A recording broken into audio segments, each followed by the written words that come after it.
وہ ایک پیر صاحب تھے، میں نام نہیں لیتا، وہ کہتے تھے یہ دولت بڑی بری چیز ہے، تو وہ اس کو ہاتھ نہیں لگاتے تھے، کہتے میں نے دولت کو ہاتھ نہیں لگانا۔ تو انہوں نے چھوٹی سی ایک چمٹی رکھی ہوئی تھی، چمٹا نہیں ہوتا جس طرح، تو وہ اس سے پیسے پکڑتے تھے، کہتے اس کو میں نے ہاتھ نہیں لگانا، یہ گندی چیز ہے۔ حالانکہ اس کی گندگی تو اس کا لالچ ہے، اور وہ تو صاحب تمہارے سینے کے اندر موجود ہے، چاہے چمٹے سے پکڑو چاہے ہاتھ سے پکڑو، بات تو ایک ہی ہے۔ لیکن اس پر بھی لوگ کہتے ہیں سبحان اللہ، وہ اس پر بھی خوش ہوتے ہیں کہ ہمارے پیر صاحب جو ہیں وہ دولت کو ہاتھ نہیں لگا رہے۔ تو یہاں تو لوگوں کا جب یہ ذہنی لیول ہوگا تو پھر ظاہر ہے یہ ڈرامے چلتے رہیں گے اور یہ چیزیں جو ہیں وہ جاری رہیں گی۔ تو اللہ کی حلال کردہ چیزیں، ہم ایک دفعہ ایک تقریب میں گئے تو بعد میں کھانا لگا، تو صاحب خانہ نے اپنی بساط کے مطابق کھانا رکھا، تو ایک صاحب تھے وہ اپنے آپ کو صوفی کہتے تھے، تو وہ کہنے لگے کہ آپ کے گھر میں کوئی لسی ہے، تو وہ ظاہر میں کہنے لگے کہ نہیں، تو کہتے چلو سادہ سادہ پانی لے آؤ، تو وہ پانی لے آئے، کہتے ہیں اب وہ سرخ مرچیں تھوڑی سی لے آئیں، وہ سرخ مرچیں لے آیا، تو اس کے اندر گھول کر کے تو وہ روٹی کو ڈبو ڈبو کے کھا رہے تھے۔ میرے ساتھ 3-4 طالب علم تھے، تو میں نے ان کو آنکھ سے اشارہ کیا کہ یہ چاہ رہے ہیں کہ پوچھیں کہ حضرت یہ کیا ہے،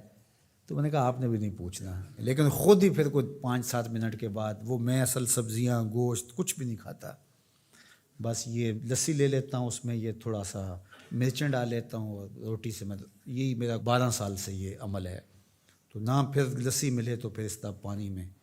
تو وہ اس کے بعد وہ میرے تاثر لینا چاہ رہا تھا۔ میں نے کہا کہ میں تو اللہ کی ہر حلال شے کھا لیتا ہوں، میرے اللہ نے جو حلال کیا میں سب کھا لیتا ہوں۔ ان کی تو وہیں ہوا نکل گئی۔ تو یہ کس نے آپ کو حق دیا ہے کہ اللہ کی حلال کردہ چیزوں کو حرام؟ اگر آپ کی طبیعت نہیں مانتی یا آپ کی قسمت ایسی سڑی ہے کہ طیب اور پاکیزہ کھانے سامنے موجود ہیں اور آپ نے جو ہے وہ مرچیں ہی کھانی ہیں تو کھائیں، آپ اس کو تصوف سمجھتے ہوں گے، ہم اس کو آپ کے لیے اللہ کی طرف سے سزا سمجھتے ہیں۔ تو یہ خود ساختہ چیزیں ہیں۔ تو اللہ نے کیا فرمایا؟ اے ایمان والو، جو حلال اور طیب چیزیں ہیں، جو اللہ نے تمہارے لیے حلال کی ہیں، جو اللہ نے تمہارے لیے پاکیزہ چیزیں پیدا کی ہیں، ان کو کھاؤ۔ اللہ اکبر۔ تو جس طرح شریعت اسلامیہ نے اس بات پر ممانعت کی ہے کہ کسی کو حق نہیں پہنچتا